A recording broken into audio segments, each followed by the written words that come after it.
સાંભળે માફ કરો એ શબ્દ સાંભળે માફ કરો એ શબ્દ સાંભળે ત્યારે હો ડૂબાવો છો હે માનવ વિશ્વાસ કરીને સમય બની જાઉં છું હે માનવ વિશ્વાસ કરીને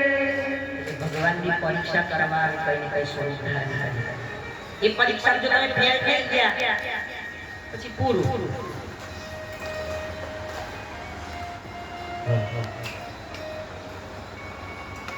એટલે સુરજી મહારાજનું સ્વાગત કરી એમને બેસાડ્યા સુરજી મહારાજે કીધું કે બોલો શું પ્રશ્ન કે અમારે ભગવાનની કથા સાંભળવી ત્યારે સુરજી મહારાજ કે હું તમને શ્રીમદ ભાગવત મહાપુરાણની કથા કહું ત્યારે 88,000 સ્વાગત પ્રશ્ન કરે કે બાપજી ભાગવતની કથા શા માટે કથા તો બધી બહુ છે શિવ પુરાણ ધર્મ પુરાણ બધી બહુ કથા